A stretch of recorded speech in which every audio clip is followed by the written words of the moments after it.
सबसे पहले तो मैं आपको बताऊंगा कि जब कोविड-19 की वजह से लॉकडाउन डिक्लेयर किया गया, तो उस समय ये स्पष्ट हो रहा था कि शायद ये लॉकडाउन लंबे पीरियड तक चलेगा। और फिर करीब 20 से हमारे लगभग सारे स्कूल्स बंद कर दिए गए थे। तो हमें ये एप्रीहेंशन था कि शायद ये 2-3 महीने तक ये स्थिति चलेगी। ये हम उस समय एसेस कर रहे थे। तो उस समय हमने सबसे पहले ये महसूस किया कि बच्चों को लॉकडाउन पीरियड में कैसे एजुकेशन की मेन स्ट्रीम से जोड़ा रखा जाए। विशेष रूप से मैं अपने डिस्ट्रिक्ट अल्मोड़ा की बात करूंगा, तो 26 मार्च को मैंने इसमें इनिशिएटिव लेते हुए ये निर्णय लिया कि बच्चों को ऑनलाइन टीचिंग के माध्यम से थोड़ा बहुत जोड़ा जाए और उनको एजुकेशन की मेन स्ट्रीम से जोड़े रखा जाए, ताकि उनका जो लर्निंग का जो कनेक्टिविटी है वो ब्रेक ना होने पाए। तो इसके लिए मैंने सबसे पहले अपने जनपद में 48 टीचर्स का एक पूल बनाया। 48 टीचर्स का पूल, जिसमें हमारे डिफरेंट कैटेगरी के टीचर्स थे। इसमें प्राइमरी के टीचर्स भी थे, लेक्चरर्स भी थे, और एलटी ग्रेड के टीचर्स भी थे। साथ ही साथ हमारे प्रिंसिपल्स भी थे। तो हमने इनसे ये कहा कि आप कुछ ऐसे वीडियोस बनाएं, कुछ ऐसे लेसन प्लान्स बनाएं जो छोटे छोटे एकदम से माइक्रो प्लान के रूप में चैप्टर वाइज बच्चों के पास पहुँचे, और उस पर बच्चों को ये लेसन प्लान्स जो हैं वो उनके स्मार्टफोन के माध्यम से प्रेषित किए जाएं। तो इस संबंध में हमने 26 मार्च से काम किया। इसके लिए हमने अपने प्रिंसिपल्स के व्हाट्सएप ग्रुप बनाए। उसके बाद हमारे जो टीचर्स थे उनके व्हाट्सएप ग्रुप्स बनाए, और उनसे फिर बच्चों को जोड़ा गया। हालांकि समस्या इसमें थी कि अधिकांश बच्चों के पास स्मार्टफोन नहीं थे, तो थोड़ा सा इसमें दिक्कत आई। परंतु जितने भी बच्चों के पास स्मार्टफोन थे उनको जोड़ने का इसमें प्रयास किया गया। तो हमने वो वीडियोस बनाए। वीडियोस बनाने के बाद फिर हमने उनको अपने बीओ ग्रुप में डाला। बीओ ग्रुप से फिर उसको प्रिंसिपल ग्रुप में डिसमिनेट किया गया। प्रिंसिपल ग्रुप से फिर उनको टीचर्स ग्रुप में, और टीचर्स ग्रुप से फिर उसको स्टूडेंट के ग्रुप तक इनको भेजा गया। और फिर धीरे धीरे इसमें हमने फीडबैक भी लिया, और फीडबैक हमें अच्छा मिला। नियर अबाउट शुरू शुरू में हमको करीब करीब 40 से 45% बच्चों से फीडबैक मिला कि ये कार्यक्रम ठीक है, और वो एक इलेक्ट्रॉनिक मोड में पढ़ने के अभ्यस्त हो रहे हैं और उसको सीखने का प्रयास कर रहे हैं। तो इस तरह से हमने फर्स्ट स्टेप में ये चीज़ें बनाई। और फिर जब हमने देखा कि ये वीडियोज हमारे 6 मिनट से ज़्यादा के वीडियोज अपलोड नहीं हो पा रहे थे, तो फिर इसको यूट्यूब के माध्यम से फिर इसको व्हाट्सएप ग्रुप में कम्युनिकेट करने का प्रयास किया गया। तो इस तरह से हमने फर्स्ट फेज में वीडियोस के माध्यम से डिफरेंट टॉपिक्स में, डिफरेंट सब्जेक्ट में वीडियोस के माध्यम से हमने बच्चों को पढ़ाने का प्रयास किया। फिर जब हमें ये लगा कि अधिकांश बच्चों के पास या नियर अबाउट 50% बच्चों के पास स्मार्टफोन नहीं है, तो फिर हमने इसमें दूसरा स्टेप उठाया कि इसमें वर्कशीट्स बनाई जाएं। छोटी छोटी वर्कशीट्स बना करके चैप्टर वाइज, और उसमें कुछ क्वेश्चंस और उनके ऑब्जेक्टिव आंसर्स, ये ऑप्शंस देते हुए हमने वर्कशीट बनानी शुरू की। और उन वर्कशीट्स को हमने स्कूल्स के माध्यम से और गार्जियंस के माध्यम से बच्चों तक पहुंचाने का प्रयास किया, और उन बच्चों का फीडबैक लिया। तो इस तरह से हमारा जो लॉकडाउन का जो इनिशियल पीरियड था, उसमें हमने एजुकेशन को थोड़ा सा कीप अप रखने का काम किया, और बच्चों को एजुकेशन की मेन स्ट्रीम से जोड़े रखने का हमने प्रयास किया। और ये प्रयास हमारा आगे भी बढ़ा। फिर इसमें हमने डाइट्स का सहयोग लिया, और उनसे हमने मूल्यांकन प्रपत्र बनाए, इवैल्यूएशन शीट्स बनाई। इन इवैल्यूएशन शीट्स को फिर हमने इन्हीं ग्रुप्स के माध्यम से बच्चों तक डिसमिनेट किया, और उनका फीडबैक लिया। तो इसमें मूल्यांकन भी किया गया। करीब हमारे डिस्ट्रिक्ट में 53,000 बच्चों का मूल्यांकन भी किया गया, और उसमें उनका अच्छा रिजल्ट निकला। इसके साथ साथ मैनुअली जो एमडीएम, जो प्राइमरी सेक्शन के बच्चे थे, इसमें एमडीएम को वितरित करने का कार्यक्रम भी चल रहा था। तो महीने में एक दिन 2 दिन जो गार्जियंस को हम स्कूल्स में बुला रहे थे, उनके माध्यम से भी हमने इन वर्कशीट्स को बच्चों तक पहुंचाने का कोशिश की, और उनकी वर्कशीट्स में जो उन्होंने काम किया था उसका फीडबैक भी उन्हीं के माध्यम से हमने लेने का प्रयास किया। तो इस तरह से लॉकडाउन पीरियड में हमने पूरी तरह से ये कोशिश की कि हम बच्चों को एजुकेशन की मुख्य धारा से जोड़े रखें, और इसमें हमें अच्छा फीडबैक भी मिला। हालांकि हम ये नहीं कह सकते 100% बच्चे इससे जुड़े, बट अप्रोक्सीमेटली 90% बच्चे हमारे इस ऑनलाइन टीचिंग के माध्यम से लाभान्वित हुए, और अभी भी वो टाई अप हैं, वो अभी भी इससे जुड़े हुए हैं। तो इसका फ़ायदा हमको थोड़ा ये मिला कि इसमें बच्चों ने बड़े कंसंट्रेशन के साथ इन वीडियोस को और इन वर्कशीट्स को ध्यान से देखा और इस पर काम करने की कोशिश की, और एक तरह से सुमोटो तरीके से स्टडी के प्रति उनका रुझान बढ़ा। और दूसरा, आज तक जो हमारे बच्चे ये इलेक्ट्रॉनिक डिवाइसेस के माध्यम से पढ़ने के अभ्यस्त नहीं थे, इसी तरह से हमारे टीचर्स भी इन डिवाइसेस के माध्यम से पढ़ाने के अभ्यस्त नहीं थे। तो इस लॉकडाउन पीरियड का ये फ़ायदा हुआ कि हमारे टीचर्स भी और हमारे स्टूडेंट्स भी दोनों ही इस इलेक्ट्रॉनिक डिवाइस के माध्यम से और इस दूरस्थ शिक्षण पद्धति के माध्यम से पढ़ने और पढ़ाने में इसमें अभ्यस्त हो गए। ये हमारा प्लस पॉइंट रहा इसमें। अब जबकि अब हमारे स्कूल्स खुल गए हैं, हालांकि अभी हमारे प्राइमरी सेक्शंस के स्कूल्स नहीं खुले हैं, बट अपर प्राइमरी सेक्शंस के स्कूल अभी कुछ रोज पहले, और हाई स्कूल और इंटरमीडिएट की क्लासेस हमारे नवंबर महीने से चल रही हैं। तो इस दरमियान में हमने पहले ये इंस्ट्रक्शंस दिए थे कि जो लॉकडाउन पीरियड में जो हम ऑनलाइन टीचिंग के माध्यम से शिक्षण का कार्य कर रहे हैं, इसमें हमने प्रत्येक टीचर से ये कहा था कि आप एक लॉग बुक बनाइए, और उस लॉग बुक में अपनी क्लास वाइज अपने सब्जेक्ट के स्टूडेंट्स का डिटेल आप लीजिए कि किन किन बच्चों को कौन कौन से चैप्टर्स और कौन कौन से संबोध उन्होंने पढ़े हैं और उन्होंने सीखे हैं, और उसमें उनका फीडबैक क्या है। तो अब हम ये देख रहे हैं कि उनके द्वारा जो नोट्स बनाए गए हैं और जो टीचर्स ने अपनी लॉग बुक बनाई है उसका एक फिजिकली उसका स्टडी करके हम देख रहे हैं कि किन चैप्टर्स में किन संबोधों में बच्चों को अभी कुछ और स्ट्रेंथनिंग की आवश्यकता है। तो उसमें थोड़ा सा उनको रिमेडियल टीचिंग देने का काम भी हम इस दरमियान में कर रहे हैं। तो इस तरह से कुल मिला करके जो लोगों की ये धारणा थी कि लॉकडाउन पीरियड में बच्चे पढ़ाई की मुख्य धारा से एकदम से सेग्रीगेट हो गए हैं, आइसोलेट हो गए, तो ऐसा नहीं है। हमें फीडबैक ये मिल रहा है कि बच्चे हमारे उन व्यवस्थाओं से जुड़े हुए थे, और बच्चों में ये भी कॉन्फिडेंस लेवल भी अच्छा है। और बच्चे अभी भी जहाँ भी हम कहीं निरीक्षण में जा रहे हैं, तो बच्चे ये कह रहे हैं कि यदि आप हमारा कल भी टेस्ट लेते हैं तो हम उसको क्वालिफाई करने के लिए रेडी हैं। तो कुल मिलाकर के positive response on behalf of student है। इन बिंदुओं पर मुख्य रूप से मैं ये कहना चाहूँगा कि जो स्टूडेंट्स के बीच में हमारे पर्टिकुलर डिस्ट्रिक्ट में, इस एरिया में काफ़ी वेरिएशंस होते हैं। विशेष रूप से बच्चों की फैमिलियर बैकग्राउंड के हिसाब से उनका जो एजुकेशनल स्टेटस होता है वो थोड़ा सा बहुत ज़्यादा वेरी करता है। कुछ बच्चे ऐसे होते हैं कि जो काफ़ी अभ्यस्त होते हैं, कई प्रकार की जो आउट वर्ल्ड की जितनी भी डिवाइसेस हैं उनके बारे में वो पहले से ही इंट्रोड्यूस्ड होते हैं। और कुछ बच्चों का एक्सपोजर बहुत कम होता है, क्योंकि उनका फेमिलियर बैकग्राउंड ऐसा नहीं होता कि जिसमें उनको आज की एजुकेशन की जो वाइब्रेंट वर्ल्ड है उसके प्रति उनकी एक्सपोजर थोड़ा कम होती है। तो सबसे पहले तो एक नवाचारी गतिविधि के रूप में हमारा ये फोकस रहना चाहिए, या फोकस रहता है कि स्कूल में जितने भी बच्चे जो आजकल की एजुकेशन की डिफरेंट डिवाइसेस हैं या डिफरेंट मोड्स हैं, सबसे पहले उनसे उनको इंट्रोड्यूस कराया जाए, उनको थोड़ा सा एक्सपोज किया जाए। उनको कुछ ऐसे तौर तरीकों से, कुछ ऐसे वृत्तांतों से, कुछ ऐसे इंसिडेंट्स से, या कुछ ऐसे इंफॉर्मेशन से उनको अपडेट किया जाए कि जो बच्चे आज की दुनिया में आज की दुनिया में जो कुछ हो रहा है सबसे पहले उसके बारे में एक प्रिलिमिनरी जानकारी उनको प्राप्त हो सके।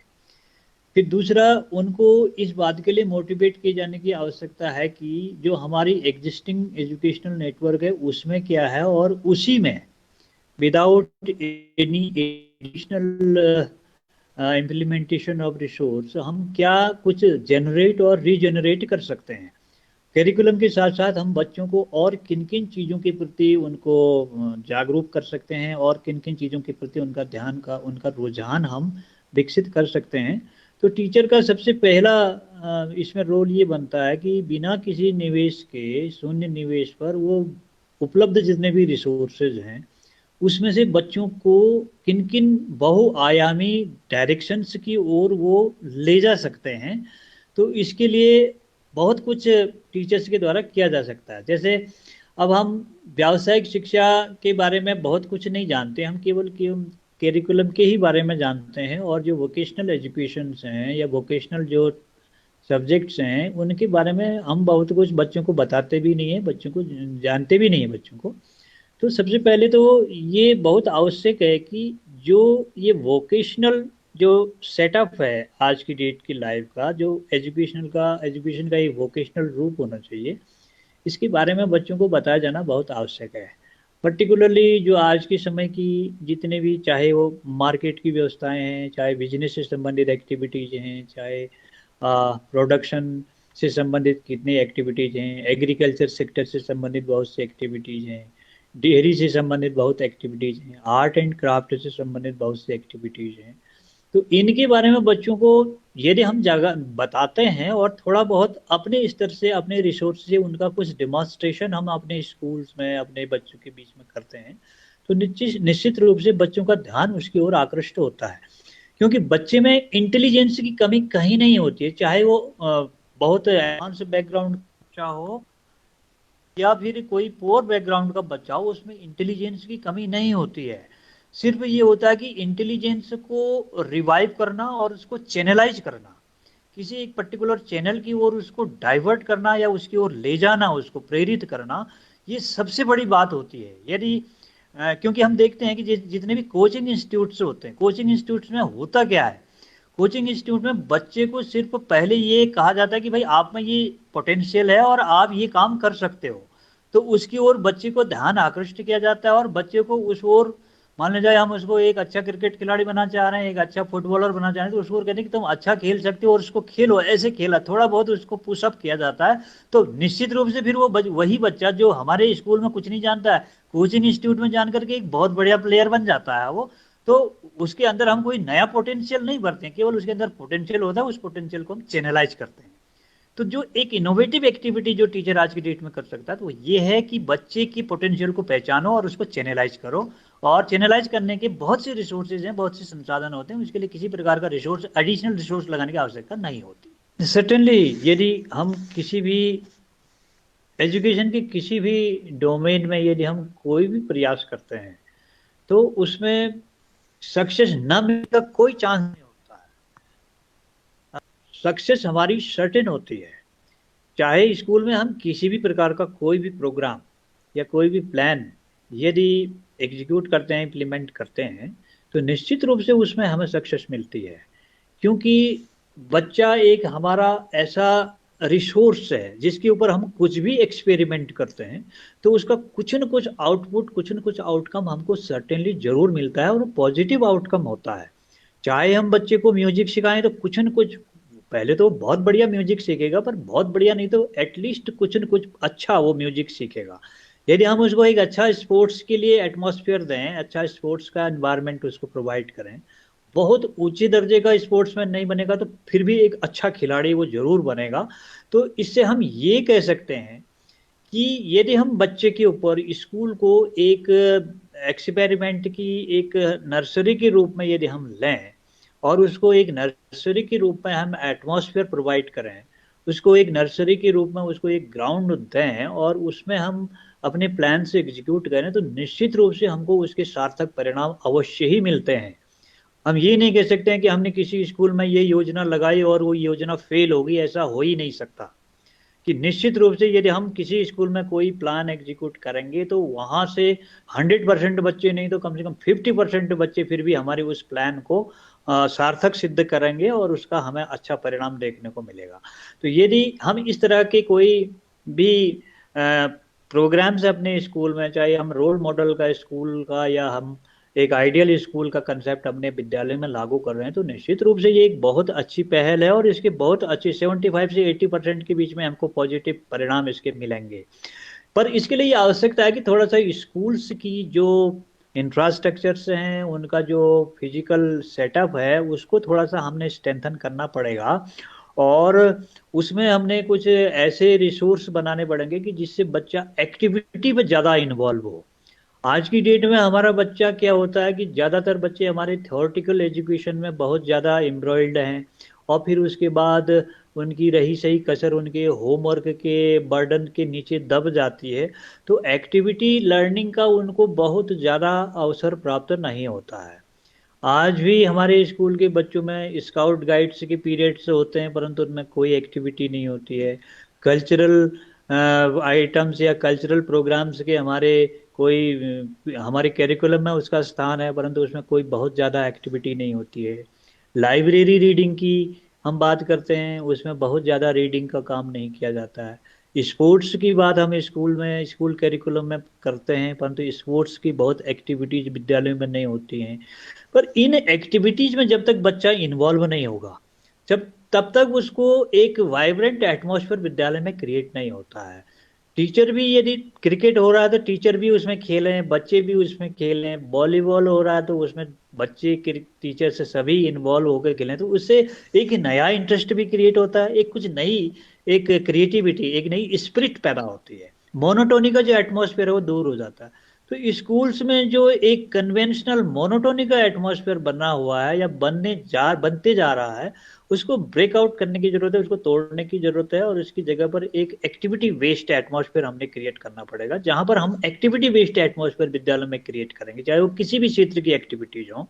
तो एक्टिविटी से बच्चा बहुत कुछ सीखता है और उससे वातावरण क्रिएट होता है। सिर्फ ये है कि वातावरण क्रिएट करने के लिए विद्यालय के पास थोड़ा सा संसाधनों की हमें उपलब्धता करानी होगी, ये बहुत जरूरी है। बिना संसाधन के फिर हम कोई प्लान या कोई प्लेटफॉर्म सेट नहीं कर सकते। ये तो मोटिवेशन का कोई भी प्रयास हो, वो निश्चित रूप से बच्चे को बहुत मोटिवेट करता है, उसके अंदर एक तरह की फर्दर लर्निंग की स्पिरिट को जनरेट करता है, कॉम्पिटिटिव स्पिरिट को पैदा करता है।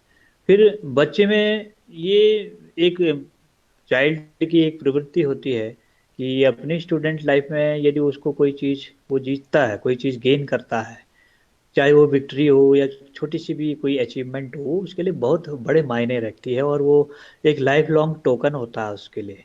चाहे छोटा सा भी कोई प्राइज किसी कंपटीशन में बच्चा जीतता है, या छोटा सा भी प्राइज अपने कॉम्पिटिटिव एफर्ट से बच्चा अपनी स्कूल लाइफ में जीतता है, तो वो उसके लिए एक लाइफ लॉन्ग टोकन होता है। तो ये प्रवृत्ति तो बच्चे में होती है कि मैं कोई चीज़ करूं और कोई चीज़ उसमें जीतूं, और उसमें कोई चीज़ मुझे प्राप्त हो या थोड़ा सा मुझे अपलॉड मिले।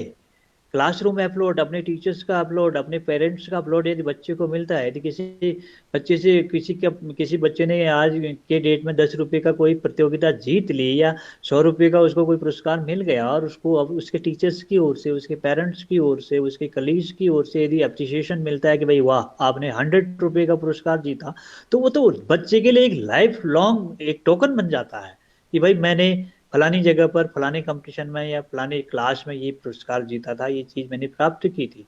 तो इस तरह की जो कॉम्पिटिटिव चीजें हैं वो बच्चों के मन में होती हैं, और वो चाहते हैं कि हम अपनी लाइफ के हर स्टेप पर कुछ ना कुछ गेन करें, कुछ ना कुछ जीते हैं।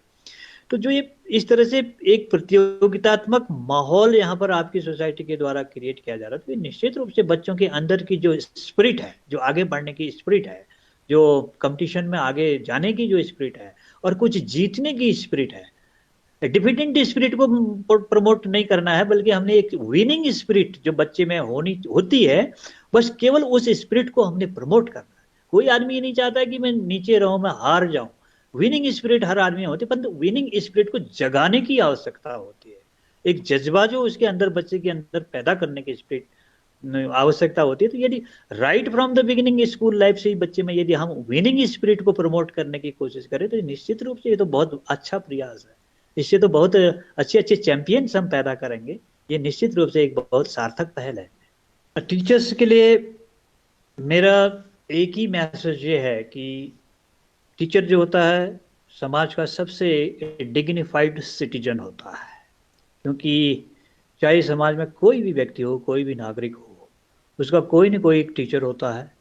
और यदि कोई भी बच्चा, कोई भी इंसान अपने जीवन में सबसे पहली बार किसी व्यक्ति से प्रभावित होता है तो वो टीचर से ही प्रभावित होता है। क्योंकि सबसे बचपन में जब बच्चा स्कूल जाता है तो उसके मन में कहीं न कहीं यही भाव होते हैं कि मैं एक दिन मैं भी अपने ही टीचर के जैसा बनूंगा। सबसे पहला लक्ष्य उसका यही होता है कि मैं अपने टीचर के ही जैसा बनूंगा। तो टीचर का जो इम्प्रेशन होता है बच्चे के ऊपर सबसे ज़्यादा होता है। या कोई इस तरह से अपने आप को प्रेजेंट न करें कि जिससे उनकी डिग्निटी थोड़ा सा नीचे आए, थोड़ा सा डिक्लाइन हो।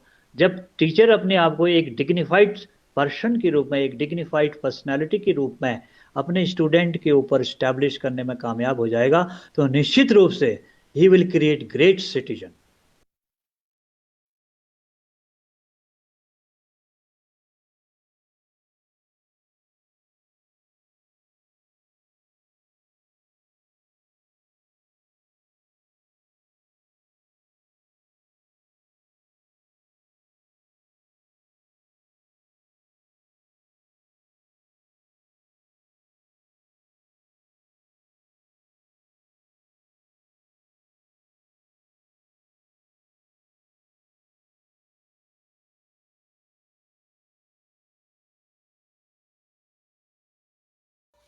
आप सभी को मेरा नमस्कार।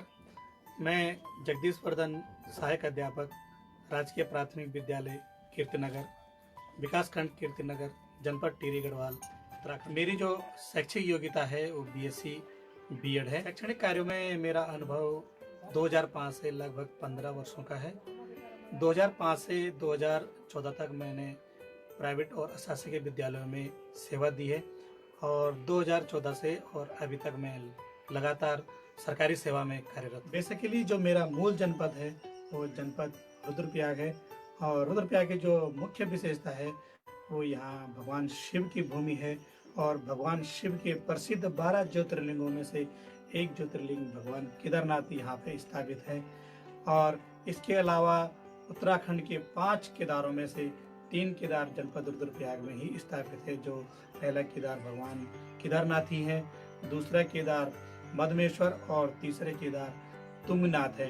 इसके अलावा पर्यटक के लिए से रुद्रप्रयाग सबसे अच्छी जगह मानी जाती है।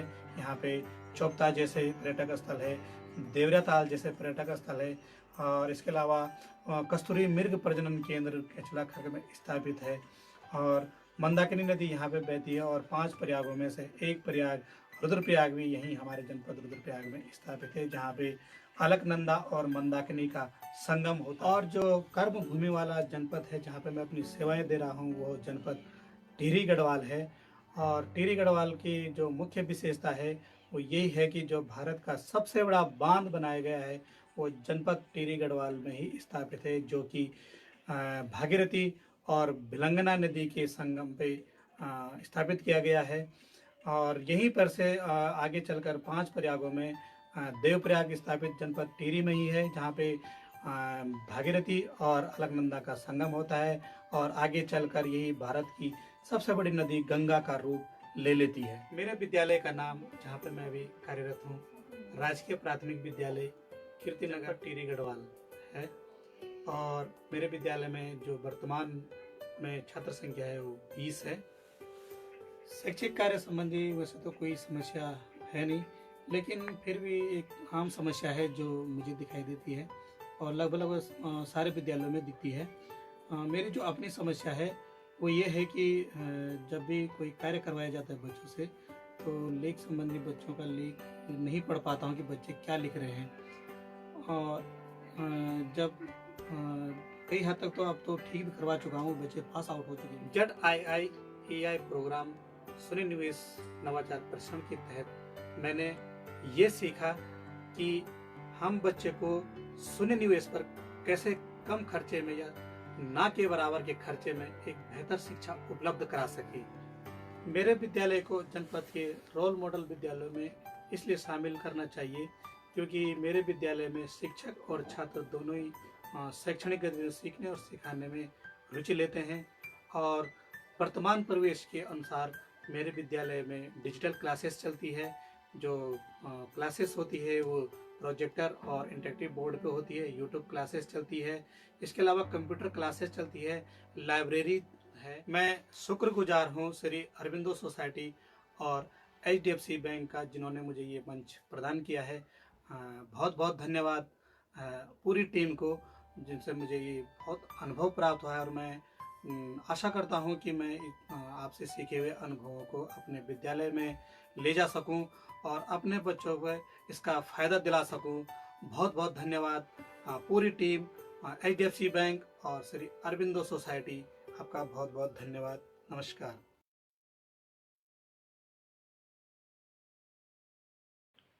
मेरा नाम प्रमोद सिंह नेगी है। मेरी शैक्षिक योग्यता B.Ed, DLED और MA है।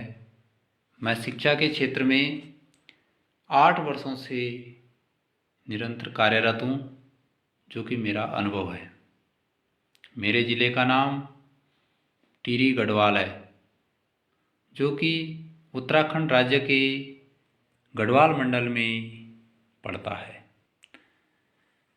मेरा ज़िला बहुत ही सुंदर और प्राकृतिक नैसर्गिक छटा से सुशोभित है। टिहरी गढ़वाल की दूसरी जो सबसे बड़ी विशेषता यह है कि इसमें भागीरथी नदी के ऊपर एक बहुत बड़ा बांध बनाया गया है, जो कि टिहरी बांध के नाम से जाना जाता है और एशिया के बड़े डैमों में गिना जाता है। मेरे विद्यालय का नाम राजकीय प्राथमिक विद्यालय उनाल गांव है तथा यह टिहरी गढ़वाल के प्रताप नगर विकास खंड में स्थित है। मेरे विद्यालय में कुल छात्र छात्राओं की संख्या 45 है, जिसमें 22 छात्र और 23 छात्राएं हैं।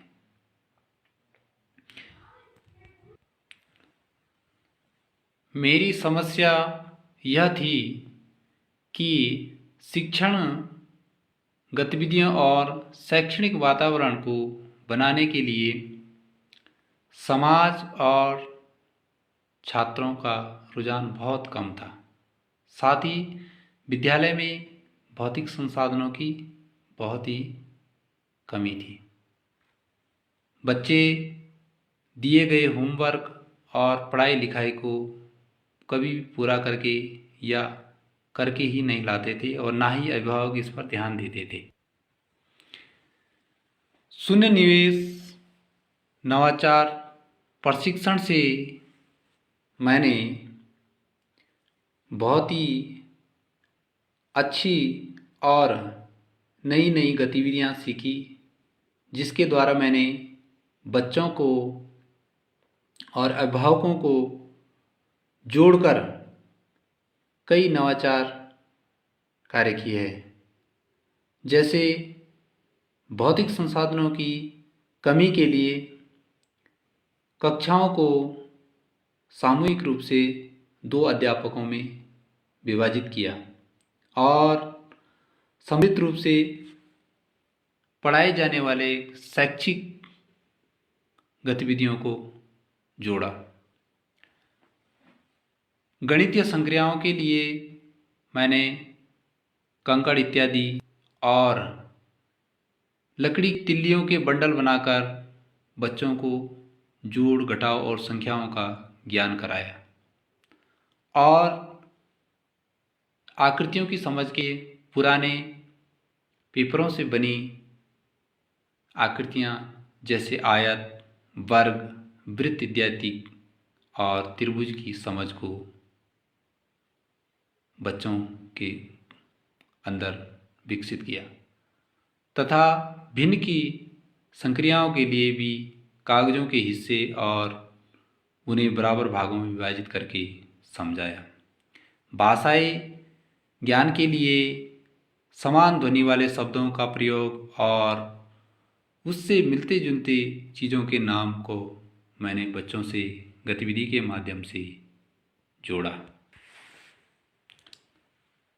साथ ही बच्चों की दैनिक गतिविधियां जैसे मॉर्निंग असेंबली, स्वच्छता अभियान आदि नए क्रियाकलापों को बहुत ही प्रभावी ढंग से जोड़कर बच्चों को प्रोत्साहित किया और छोटी छोटी प्रतियोगिताएं बच्चों के बीच में कराकर बच्चों का उत्साहवर्धन भी किया।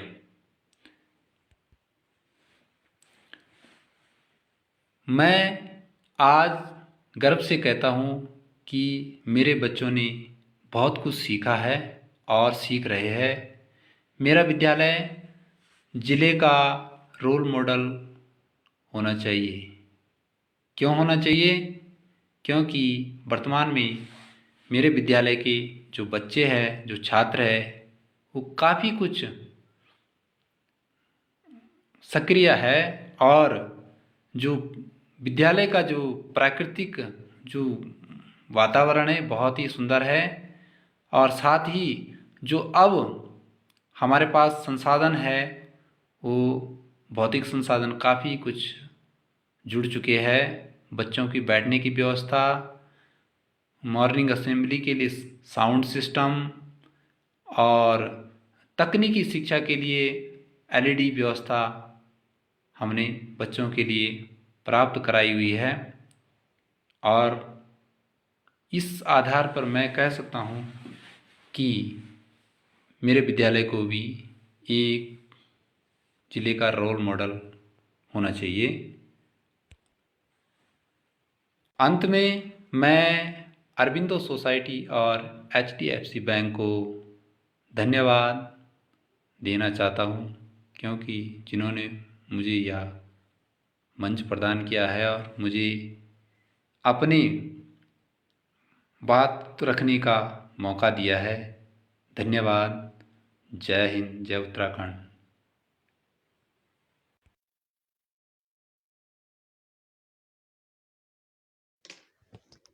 ग्रुप के सभी सम्मानित साथियों को मेरा प्रणाम। मैं सरोजबाला सेमवाल वर्तमान में प्रधानाध्यापक पद पर कार्यरत हूँ और शिक्षण में मुझे 28 वर्ष का अनुभव है। मेरा जिला टिहरी गढ़वाल प्राकृतिक सौंदर्य की दृष्टि से अनुपम और अनूठा है।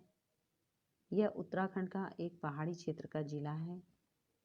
यहाँ पर विश्व का सर्वोत्तम बांध टिहरी बांध स्थित है। मेरे विद्यालय का नाम राजकीय प्राथमिक विद्यालय भैंसियारो है, जो कि एक पहाड़ी क्षेत्र का विद्यालय है। यहाँ पर सभी बच्चे आर्थिक दृष्टि से कमज़ोर हैं और यहाँ की भौगोलिक परिस्थितियाँ काफ़ी विषम हैं। सर्दियों में कड़ाके की ठंड पड़ती है। मेरी समस्या ये है कि जब मैं जुलाई 2019 में विद्यालय में आई तो मैंने देखा यहाँ का शैक्षिक और भौतिक परिवेश उतना ज़्यादा सुदृढ़ नहीं है जितना कि होना चाहिए। मेरे साथ की अध्यापिका जी तोड़ मेहनत करती थी, लेकिन उसके बावजूद भी बच्चे बेहतर नहीं लग रहे थे। जब मैंने कुछ दिन शिक्षण प्रणाली पर गौर किया तो बच्चे रटंत्र प्रणाली से प्रभावित थे। जब मुझे ये सब पता चला और दूसरा कि जब विद्यालय की भौतिक स्थिति देखी तो विद्यालय में खिड़कियाँ पूरी तरह से ध्वस्त थी, जिनमें दीमक लगी हुई थी और खिड़कियाँ बंद रहती थी, जिससे कि बच्चे अंधेरे कमरे में बैठकर अध्ययन करते थे। तो ये दोनों चीज़ें मुझे बहुत अखरी और इसके समाधान के लिए मैंने विद्यालय में सबसे पहले सभी खिड़कियों को बदलवाया और टीन की बनवाया, साथ में जालियां लगवाई। खिड़कियों में जाली लगने से बाहर से कीड़े मकोड़े भी आने बंद हुए। उसके बाद मैंने बच्चों को गतिविधि खेल खेल में और स्वयं करके सीखने के लिए प्रेरित किया। शिक्षण की प्रणाली थोड़ी सी बदल दी। बच्चों के साथ भरपूर समय बातचीत में व्यतीत होता था, जिससे हमें बच्चों की घरेलू परिस्थितियों के बारे में भी पता चलने लगा। तब हम समझ पाए कि बच्चे किस कारण पढ़ाई में रुचि नहीं ले पा रहे हैं। हमने उन कारणों को ढूंढकर उनका निदान किया, उनके अभिभावकों से संपर्क किया, उनकी समस्याओं का समाधान अपने स्तर से करना प्रारंभ किया, जिससे कि विद्यालय में छात्र की जो अनुपस्थिति दर थी वो बढ़ी और बच्चे रोज स्कूल आने लगे। विभाग द्वारा संचालित एनसीईआरटी द्वारा संचालित कार्यक्रम जैसे आनंदम, इससे भी बच्चों पर शिक्षण में बड़ा प्रभाव पड़ा। जो बच्चे बोलने में हिचकिचाते थे, आनंदम पाठ्यचर्या के चलते वे बच्चे खुलकर अपनी बात रखने लगे, बेझिझक हमसे वार्तालाप करने लगे। कहानी सुनने के पश्चात बच्चे उन कहानी को अपने शब्दों और स्थानीय भाषा में बोलने का प्रयास करते और सभी को बहुत जल्दी बड़े सरल भाव से वो कहानियाँ याद हो जाती, जिससे कि हमारे स्कूल का भौतिक और शैक्षिक वातावरण सुधरने लगा और हमारे विद्यालय में वर्तमान में 10 नवीन प्रवेश हुए। प्राइवेट स्कूलों का जो लोगों के अंदर रुझान हुआ करता था वो कुछ कम हुआ और ZIIEI प्रशिक्षण से हमें पता चला कि शून्य निवेश नवाचार से क्या क्या लाभ हैं। हम शून्य निवेश नवाचार विगत 10-15 वर्षों से मैं कर रही थी, लेकिन इसको कैसे प्रेजेंट करना है ये मुझे नहीं पता था। अपने स्तर से बच्चों के साथ मैं पूरे मनोयोग से ये कार्य कर रही थी, लेकिन इस प्रशिक्षण के बाद ZIIEI प्रशिक्षण के बाद मुझे इसे क्रियान्वयन के और अच्छी तरह सुधार के तरीके मालूम पड़े। मैंने इनोवेटिव पाठशाला कार्यक्रम प्रशिक्षणों के दौरान पाया कि इस प्रशिक्षण में किस प्रकार से अनुभव बढ़े और कैसे हम गतिविधि आधारित शिक्षण कर अपने बच्चों को और अधिक सक्रिय और स्थायी ज्ञान प्रदान कर सकते हैं। इन सभी चीज़ों से हमारे विद्यालय की व्यवस्थाएं सुधरनी शुरू हो गई और मेरा विद्यालय जिले के रोल मॉडल विद्यालय के रूप में इसलिए चुना जाना चाहिए कि मेरे विद्यालय में वो सभी सुविधाएं हमने आपस में मिलकर तैयार की जो विद्यालय के लिए आवश्यक थी। विगत 1 वर्ष में हमने जो परिणाम हासिल किए, हमें लगता है कि हम आने वाले समय में और बेहतर परिणाम दे पाएंगे। शैक्षिक और भौतिक सुधार के लिए हमने विधायक निधि, क्षेत्र पंचायत निधि और ग्राम सभा से भी सहयोग लिया, जिसमें हमारी SMC ने हमें स्वच्छता, पेयजल और कूड़ा निस्तारण आदि पर काफ़ी सहयोग प्रदान किया। मेरे साथ की अध्यापिका भी लगनशील, मेहनती और जागरूक हैं। हम दोनों मिलकर अपने विद्यालय के भविष्य के लिए चिंतन मनन कर कार्य योजना बनाते हैं, जिसमें हमारी SMC हमारा पूरा साथ देने को तैयार रहती है।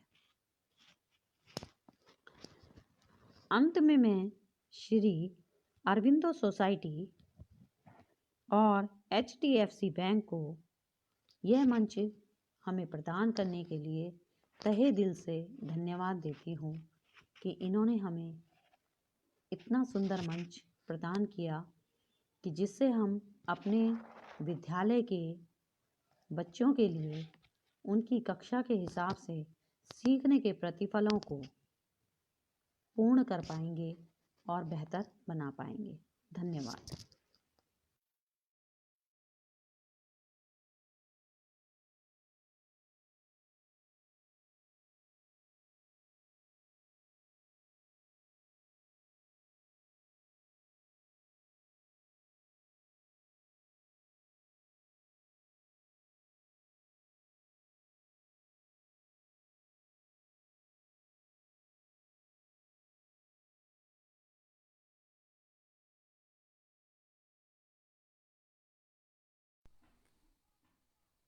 मेरा नाम सुरजीत सिंह लिंगवाल है। मेरी शैक्षिक योग्यता BEd, special DElEd, TET, MSc है। मेरा जो है प्राथमिक शिक्षक के रूप में 10 वर्ष का अनुभव है। मेरा ज़िला टिहरी गढ़वाल और मेरे ज़िले की जो विशेषता है वो यह है कि यह विभिन्नताओं का ज़िला है। यहाँ पे जो है भौगोलिक विभिन्नता है और यहाँ पे बहुत सारे क्षेत्र रमणीक हैं।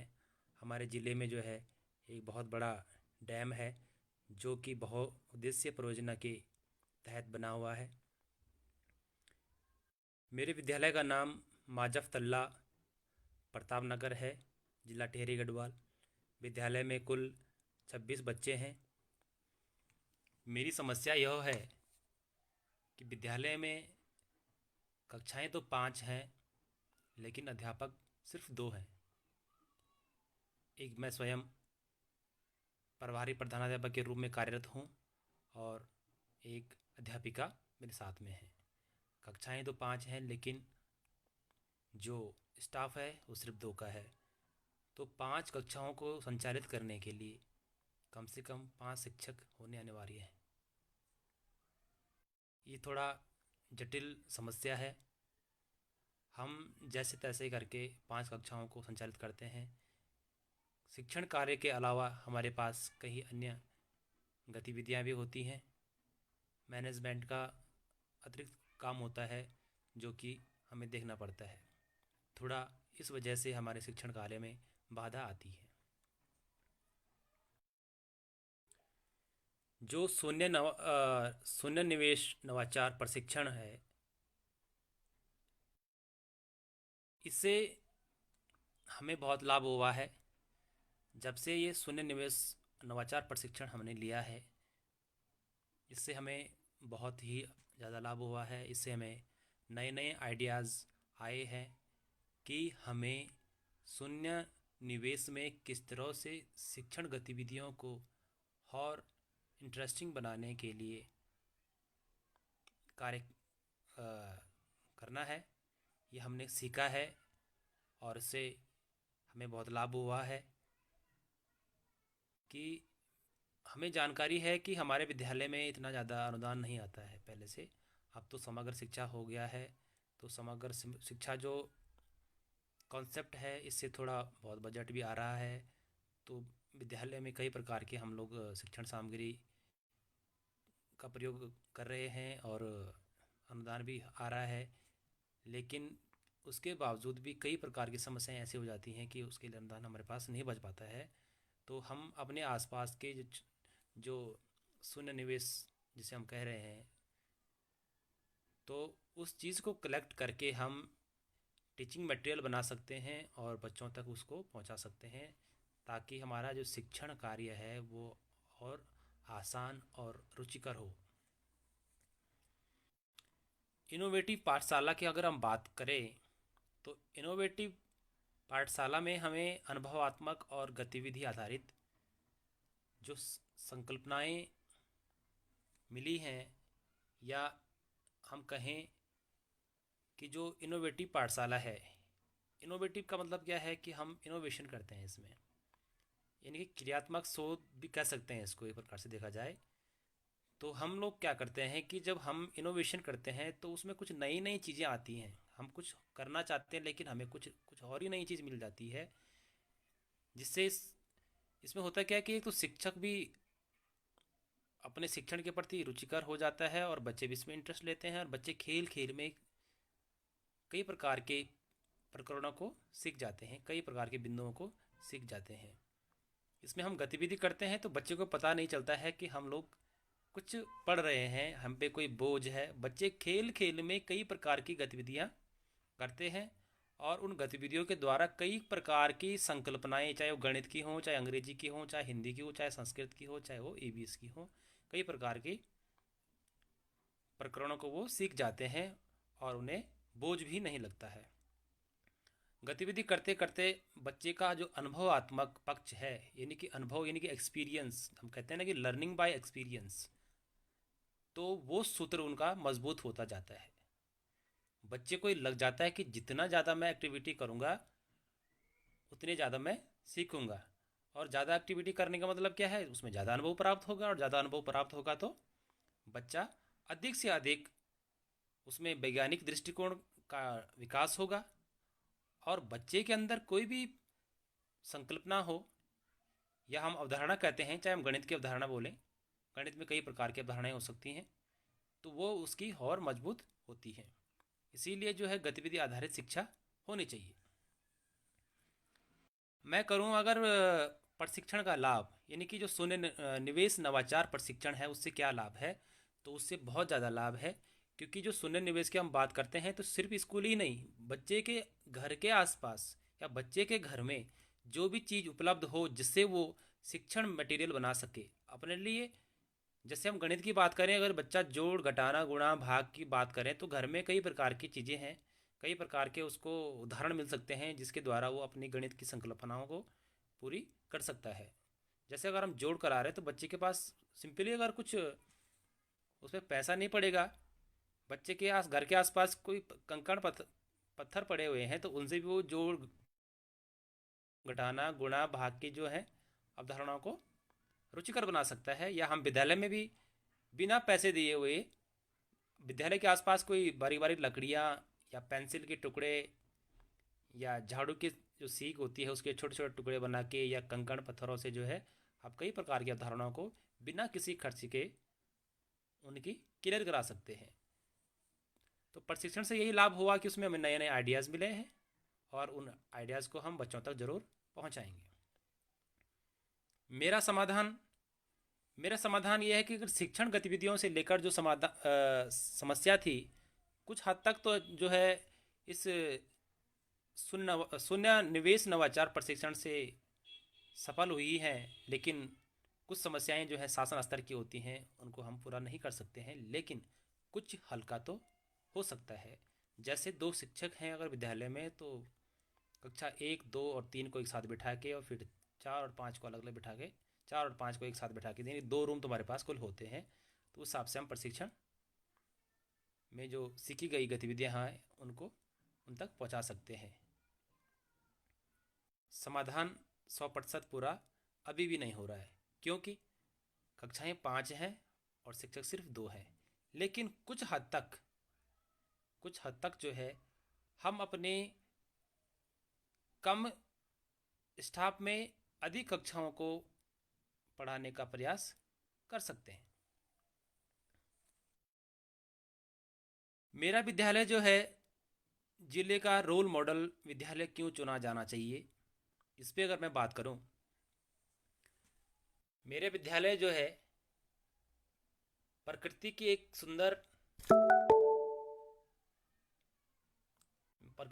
सुंदर घटा में स्थापित है।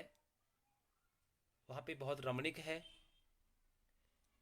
अगर वहाँ पे देखा जाए तो भौगोलिक दृष्टिकोण से बहुत अच्छा है।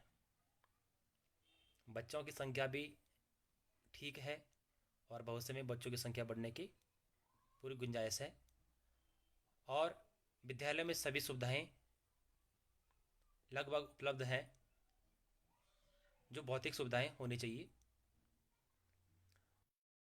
लेकिन अभी मैं ये नहीं कहूँगा कि मेरे विद्यालय बहुत परफेक्ट है, क्योंकि मुझे इस विद्यालय में सिर्फ अभी 2 साल हुए हैं। अभी मैं धीरे धीरे प्रयास कर रहा हूँ कि विद्यालय की भौतिक सुविधाओं को अच्छे करने का प्रयास करूँगा। तो रोल मॉडल की जहाँ तक मैं बात करूँ कि रोल मॉडल होना चाहिए, तो ये तो उच्च स्तरीय जो हमारे अधिकारी होते हैं, जो टीम होती है, जो सर्वे टीम होती है, वो तो निरीक्षण करके ही बता सकते हैं कि विद्यालय किस लायक है। बाकी जहाँ तक रही मेरी बात, तो मैं प्रयासरत हूँ, मैं 100% अपना देने की कोशिश कर रहा हूँ। अंत में मैं श्री अरविंदो सोसाइटी एवं HDFC बैंक का धन्यवाद, हार्दिक धन्यवाद, अभिनंदन करता हूँ कि हमें इस तरह का मंच उन्होंने प्रदान किया है। बहुत बहुत धन्यवाद। जय भारत, जय उत्तराखंड।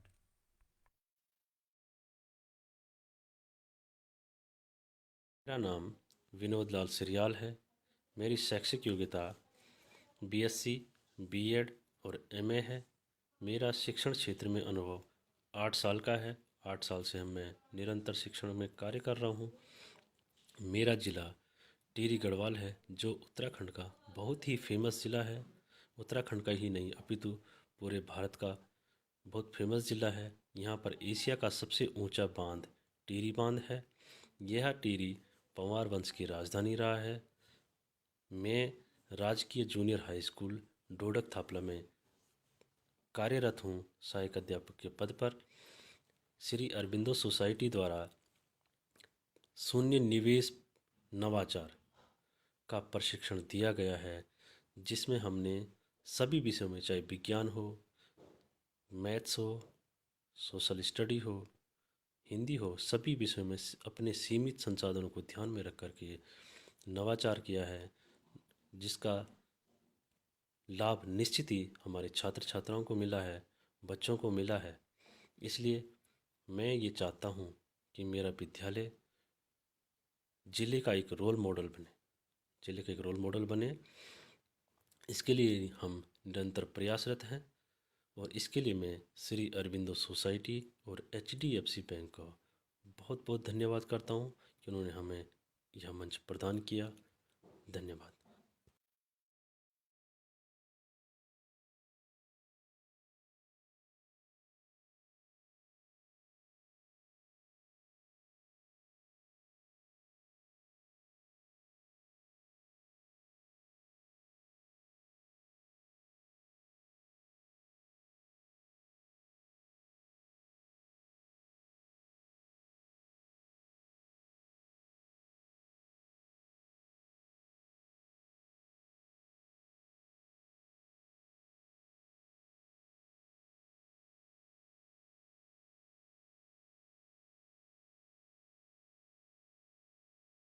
मैं यहाँ पर एक्चुअली समग्र शिक्षा अभियान में प्रोजेक्ट में डिस्ट्रिक्ट कोऑर्डिनेटर के पद पर कार्यरत हूँ। जो कोविड के दौरान, वैसे हमारा एक पूरा पहाड़ी क्षेत्र क्षेत्र है, ये अल्मोड़ा जिला जो हमारा पड़ता है जी। एक तो कोविड के दौरान विद्यालय चूंकि बंद थे और मास गैदरिंग हो ही नहीं सकती थी, और जो भी SOP थी उसका पालन करना था, और स्वास्थ्य के प्रति भी जो हमारे यहाँ जो इस कोविड के दौरान हम लोगों ने बच्चों को शिक्षा से किस प्रकार से वंचित न रह पाए, बच्चों को शिक्षा से जुड़ा रहे, तो ऑनलाइन शिक्षण उनका जारी था। लेकिन कहीं पर ये भी समस्या थी कि उसके साथ साथ चूंकि पहाड़ी क्षेत्र थे, नेटवर्क इशू था और कई ऐसी प्रॉब्लम थी, तो उस दौरान फिर जो वर्कबुक और वर्कशीट थी हमारे टीचर्स के माध्यम से, उनके अभिभावकों के माध्यम से उनको उपलब्ध कराया गया उनके घरों तक। और फिर उसको फिर ऐसे ही सप्ताह में 15 दिन में जैसे भी थे, वो उनको वापस उनके अभिभावकों के माध्यम से ही वापस स्कूल लेवल पर हमारे टीचर्स मंगाते थे। और जहाँ जहाँ पर ये ऑनलाइन जो नेटवर्क इश्यू, जहाँ पर ऐसी प्रॉब्लम नहीं थी, तो वहाँ मोबाइल के माध्यम से ही ऑनलाइन शिक्षण भी जारी रखा गया था सभी टीचर्स ने के माध्यम से। अभी अभी वर्तमान में अभी भी हमारे यहाँ अभी तो 6 से ऊपर की कक्षाएं शुरू हो रखी है, लेकिन प्राथमिक लेवल में कक्षा 1 से 5 तक अभी विद्यालय में बच्चे नहीं जा रहे हैं। तो अभी भी वही सिस्टम है। और क्योंकि वैसे भी जो ग्रामीण क्षेत्र है शिक्षा का स्तर बहुत ज्यादा उसको ऐसा एक हम कहें कि जैसे वो सुविधाएं यहाँ नहीं मिल पाती हैं। तब भी अब कक्षा 1 या 2 में बच्चा पढ़ रहा है तो कैसे ऑनलाइन भी वो कैसे पढ़ पाएगा, उसको शुरुआत करना है वहां से।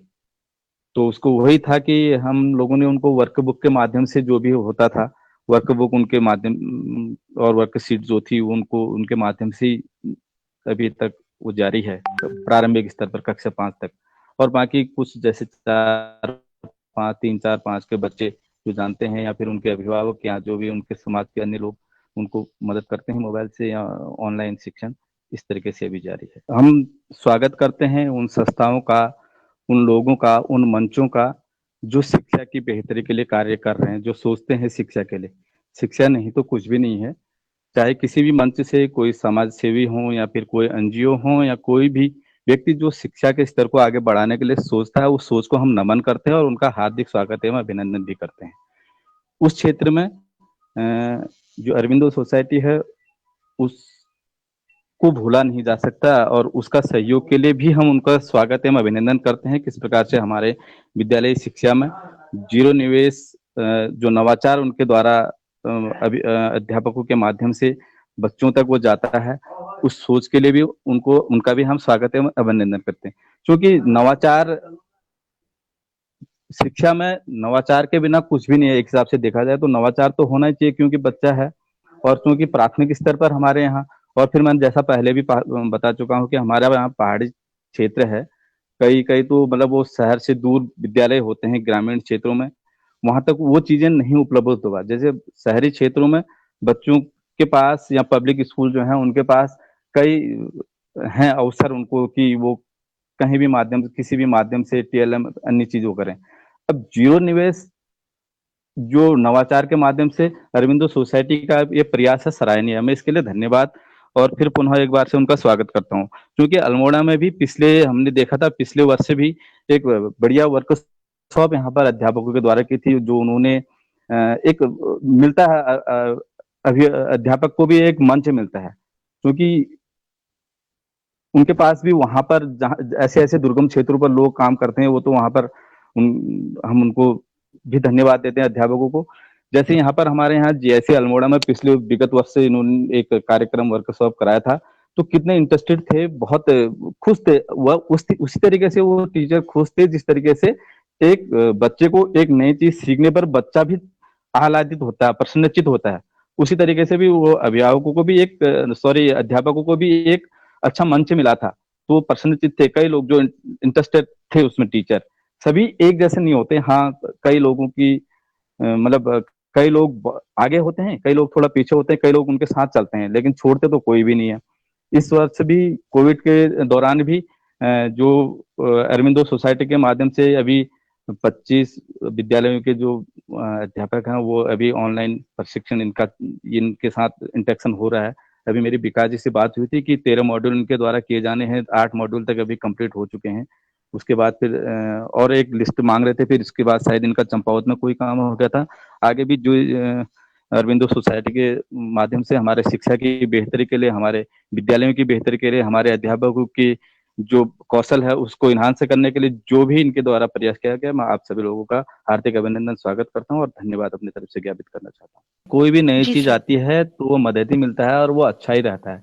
और चूंकि पूर्व में अभी हालांकि आपके स्तर से इनमें क्या क्या चीज अभी वो विस्तृत जानकारी हालांकि मुझे नहीं है, क्योंकि हमारे पास जैसे जो पूर्व से हमारे जो राजकीय विद्यालयों में आदर्श विद्यालय कुछ हैं जिसमें इंफ्रास्ट्रक्चर से लेकर के अन्य कई चीजें उसमें अधिक हैं अन्य जो विद्यालयों से हैं, क्योंकि छात्र संख्या भी उसमें ठीक है। और इस बीच भी जो 25 विद्यालय हमारे इन्होंने मांगा था, उसी चीज को, उसी कंसेप्ट को आगे बढ़ाने के लिए ही विकास जी से मेरी बात हो रही थी। तो हमने भी चाहा कि उसमें जो हमारे यहाँ जिन विद्यालयों में छात्र संख्या ठीक ठाक अच्छी है, मतलब ज्यादा है, उन्हीं विद्यालयों को हमने चुना था। और ये भी उसमें ध्यान दिया गया था कि जो वहाँ के टीचर हैं वो इंटरेस्टेड हैं और इस चीज से वाकिफ हैं और जैसे अरविंदो सोसाइटी से भी वाकिफ हैं, तो निसंदेह इसमें हमको फायदा मिलेगा, हमारे शिक्षा व्यवस्था को, हमारे विद्यालयों को और अंततोगत्वा हमारे जो वहाँ पर शिक्षा प्राप्त करने वाले हैं बच्चों को। तो अभी क्या उसमें आपके तरफ से उन उसमें सिर्फ मतलब ये नवाचार ही हैं, क्या क्या अन्य चीजें शामिल की जानी है, इसके बारे में अभी मुझे उतनी जानकारी नहीं है। क्या हालांकि विकास जी से मेरी बातें हुई थी, बहुत सी चीजें थोड़ा सा मैं भी बिजी रहता हूँ क्योंकि अकेला हूँ, हमारे यहाँ मैन पावर कम है। तो मुझे लगता है कि ये इसका स्वागत योग्य ही है और इसका फायदा बच्चों को मिलेगा। अब क्योंकि वो नई चीज आ रही है, एक आदर्श रोल मॉडल के तौर पर वो विद्यालय हमारे बनेंगे, तो अन्य विद्यालयों को भी उससे सीखने का अवसर मिलेगा। को प्रेरणा के तौर पर प्रेरित करने के लिए ये अच्छा माध्यम हो है। ये हमेशा के लिए बच्चा किसी भी चीज को प्राप्त करता है तो उसको एक खुशी मिलती है, एक कोई कोई भी नई चीज सीखता है उसी में उसको खुशी मिलती है। और उसके साथ साथ शिक्षा के साथ साथ बच्चे को स्कॉलरशिप के तौर पर भी उसको एक इनाम उसको मिल रहा है, तो उसको एक अचीवमेंट उसके लिए बच्चे के लिए होता है शिक्षा के साथ साथ। तो उनको प्रेरित करने के लिए एक बहुत बढ़िया माध्यम है, बहुत अच्छा माध्यम है। मैं फिर एक बार पुनः आप लोग का धन्यवाद करूंगा क्योंकि इसी बीच में मैं बताना भूल गया था कि ये जो जितने हमारे ये 25 जो विद्यालयों के शिक्षक अभी ऑनलाइन प्रशिक्षण से जुड़े हैं, उसके लिए भी विकास जी ने अभी बात की थी, कुछ प्रशस्ति पत्र वगैरह भी बना रखे हैं। अभी 17 टाइम भी लिया था, 17 तारीख को उनको अध्यापक को दिया जा रहा है, क्योंकि अब अध्यापकों को भी लगता है ऑनलाइन अभी सिर्फ कई प्रकार के शिक्षणों से ऑनलाइन ही कोविड के दौर में एक ऑनलाइन प्रशिक्षण भी अध्यापक कई डाइट के माध्यम से, हमारे विभागीय माध्यम से या दूसरे संस्थाओं के माध्यम से दिया जा रहा है।